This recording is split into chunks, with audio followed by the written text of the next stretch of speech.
I would just like to thank everybody for joining us again on the town hall meeting here on Thursday, March the 4th. It's hard to believe that spring is right around the corner. And it's been almost 1 year since we've been involved with the pandemic. So if you're getting a little stir crazy, I do understand that. I had a good time down in Atlanta last week, got to go down there, see people I haven't seen I know for me, probably almost 16 to 18 months. So there was a lot of energy in the room and just a lot of good ideas from people that were down there. But the biggest thing was I have been in groups maybe of 5 to 10 people or more. And there was 125 to 150 people in a room. So it was kind of like, are we coming back to normal? Was kind of the thought process that went around it. So I'm going to say thank you all for listening. Those that are also going to listen in on the recordings afterwards, we want to thank you very much. We thank those clients that have forwarded this on to other people, and they've actually given us a call to actually sit down and talk with us. Referrals is probably one of the biggest things that did happen for us in 2020, that people like you that we like to do business with referred friends that were like them. So I'm going to say thank you one more time. I'll come back at the end of this to talk about a few things, but I'm going to go ahead and turn the first portion of this over to Miss Deanna. Okay. Well, something caught my eye this morning that it made me laugh. And so I had to share it. The headline says, Roaring Kitty loses FINRA license. And if that name isn't familiar to you, Roaring Kitty refers to a gentleman by the name of Keith Gill, who was a licensed representative. And he's lost his license due to the chaos, if that's what you want to call it, the recent GameStop saga, and for violating, some of the industry standards that were held to. Now, I don't know that he was held to a fiduciary standard, but regardless, he lost his license just for all the posting and what that led to, which I found that interesting and worth bringing up, and to remind you folks, and you've heard us say it before, that the market media loves it when something outrageous happens, because the traffic, the clicks add up. It's just kind of like vaudeville. There's so much commentary and everybody's trying to get noticed. And the prognosticators, you've heard me say that before too, high profile pundits on the media are not licensed individuals. If they were at one time licensed, they are no longer licensed, which is why they can be so outrageous, and they never have to answer to the SEC or FINRA, and neither do the networks, because they're financial entertainment. They want to capture an audience on an hour by hour basis. So I thought that was funny that poor Roaring Kitty has lost his license, and a reminder to you to be critical viewers of what you see, hear, read, to determine whether or not that is to grab headlines and shock and awe, or if it is actual advice, and typically it's not. So the other thing I wanted to share, our chief investment officer sent this over just in an email. I'm not sure if you've even seen it yet, Steve, but this is dated today from Mark Diorio.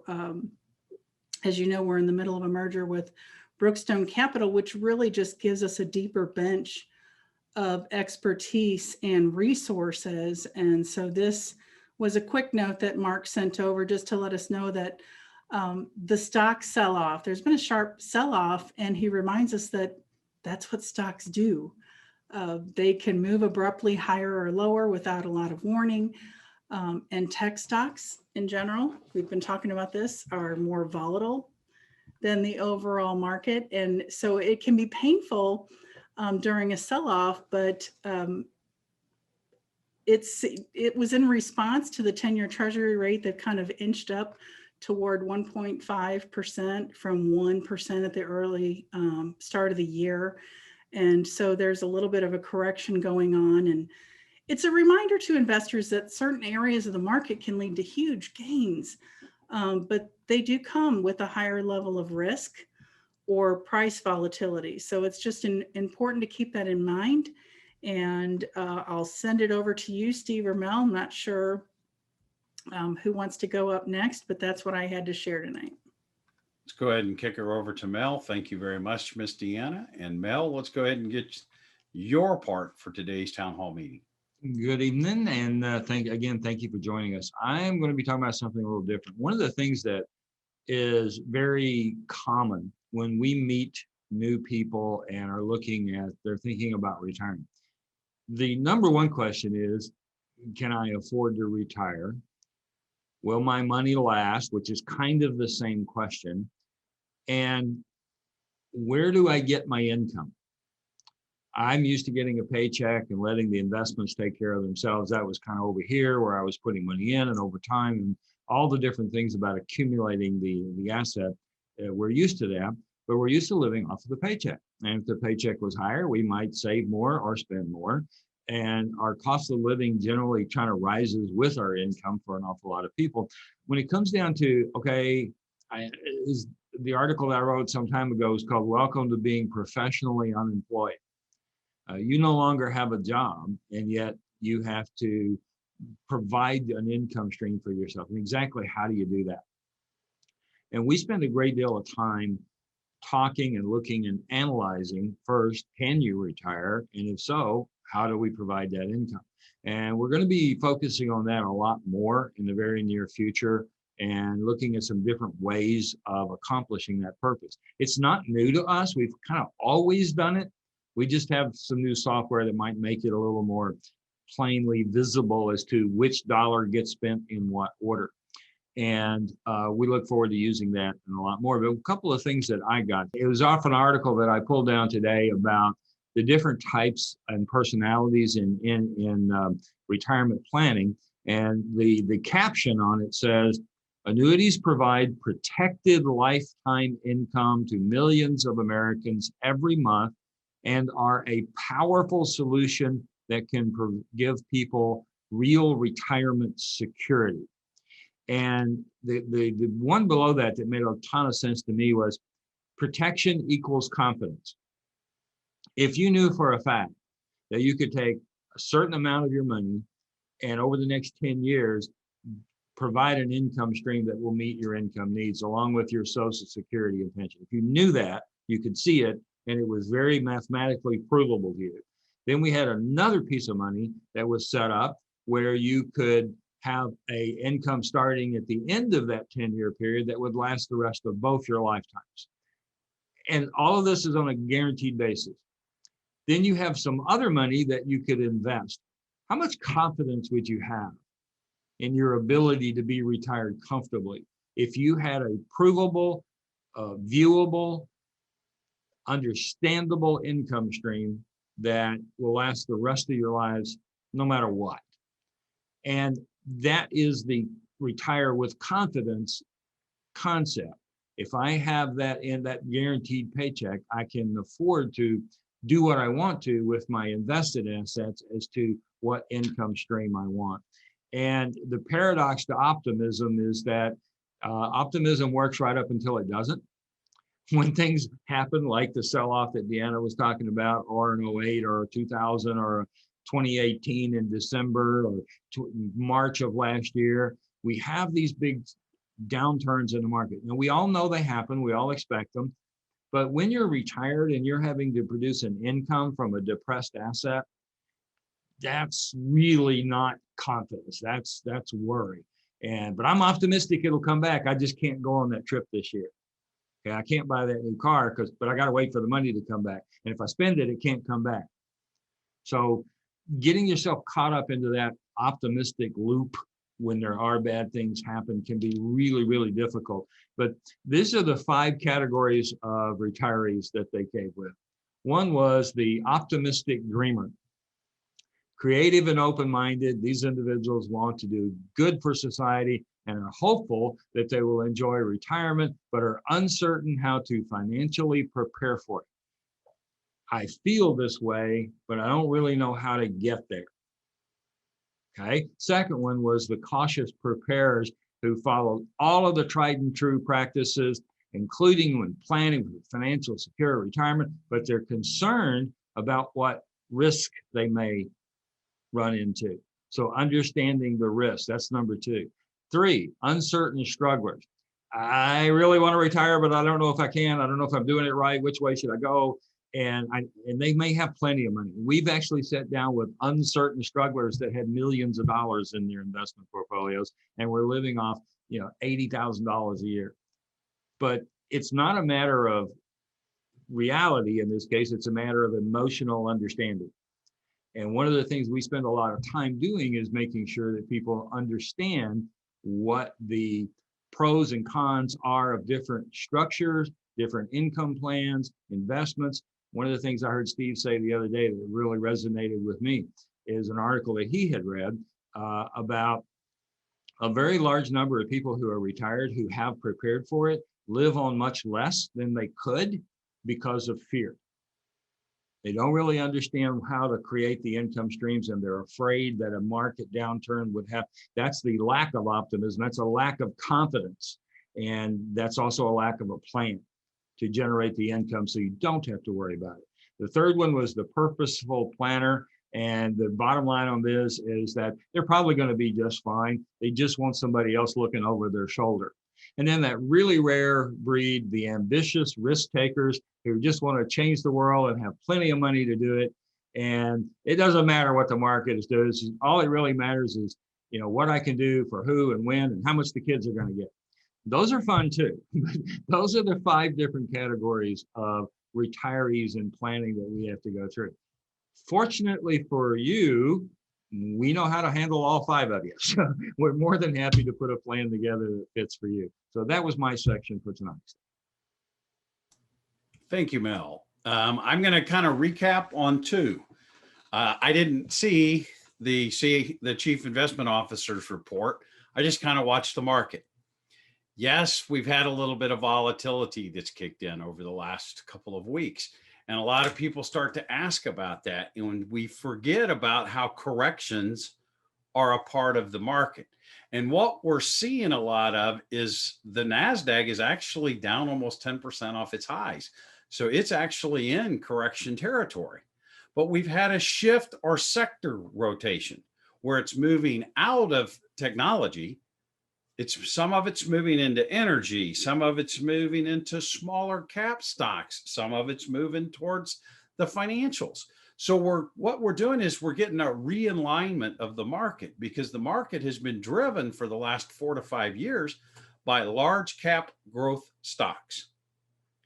And we're seeing more of a shift towards value stocks. When we look at the big chart that has all the different sectors within the market, very seldom does the same class lead the market every single year. It has for the last 4 to 5, so people have kind of gotten accustomed to that. Internationals has not led for a very long time, but I can say it probably will sometime in the future. So we have to look at it, and that's when we look at diversification of portfolios.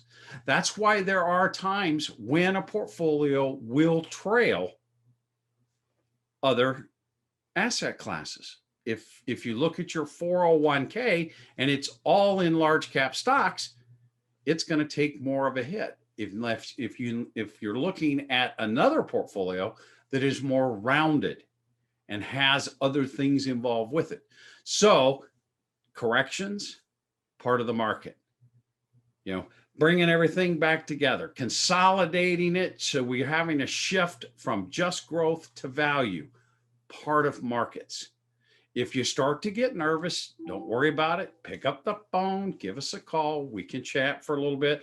Don't want anybody jumping off cliffs. It's not that, it's not there. It's just part of what is going on. Mel had mentioned income, income, income. Mel always says there's only three things important in retirement: income, income, and income. So we look at those things. I'm not going to recap what Mel talked about. We've got a piece of software, because I know when we sit down with a lot of people, we'll look at it and say, well, we're going to take your income from your IRA account. But it doesn't feel right to you. We've actually got the software now where I can put your Social Security income in, your pension income in, and then show how we're going to take the income out of that account. So it gives you that added peace of mind of how that asset's going to be used. The other thing that I was excited about was a class. Many of you, we have met you through the classroom. Our 2-day new reality in our retirement class. We're actually going to do one of those. We've been talking with the Lodge de Pair. Thank you very much, Miss Deanna. And they're finally going to allow people back in under social distancing guidelines and things of that nature. So we will be doing that new reality presentation, 2 nights, 2 hours. So it's a 4-hour class. And we would love to see the people that have been to it share it with your friends. If you haven't been to it, you can be our guest and come, as long as we have room, because there is some limited seating in it. Your children, if you've got children in that bracket of 50 and up, that's a great time to come in. Start to talk about the things that we can actually shift the way we're saving, so that we don't end up like that couple that's got 90% of their money in IRA accounts. And then when they start to pull money out, they go, wow, I got to take $1.40 out just so I can spend $1. So how could we shift the way that your children or yourself are saving for retirement? We will talk about, we've talked about it in the past. We believe taxes had to go up prior to the pandemic. Now that we've spent, and I can't even add up how many $1 trillion. I mean, it used to be $1 billion was a lot of money. Now trillions are getting thrown around like it's nickels and dimes and pennies. We spend in trillions today. So we're going to have to pay the piper soon. Then we also have to look at that thing that I've been hit by when my mom came down with Alzheimer's. Mel has a father-in-law that had Alzheimer's. What do we do if we have that long-term care exposure? Are we prepared for it? As I like to say, and I usually do it on the radio, everybody out there has a long-term care program. And I get a lot of people that shake their head and say, no, they don't. And I shake my head and say, yes, you do. Let's look at your assets and circle the one that you would sell if you had to go into a facility. Because that was the plan that my parents had. Mel's got a lot of great tools through the insurance world that can shift that burden from you to possibly to an insurance company. Those are some of the things that we do talk about during the course.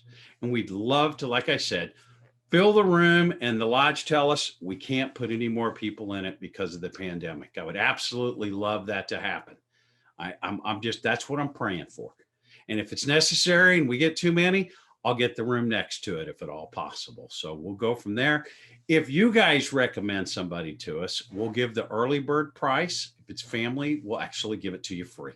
So give us a call if that sounds interesting to you. If the current craziness within the market has got you a little on edge, give us a call. One of us will be available. If I'm in meetings, Miss Deanna can talk you down off the ledge just as easy as I can. But we need to look at it and find out these things have happened in the past and they will happen in the future. So again, thank you everybody for listening to it. You know, we enjoy doing this.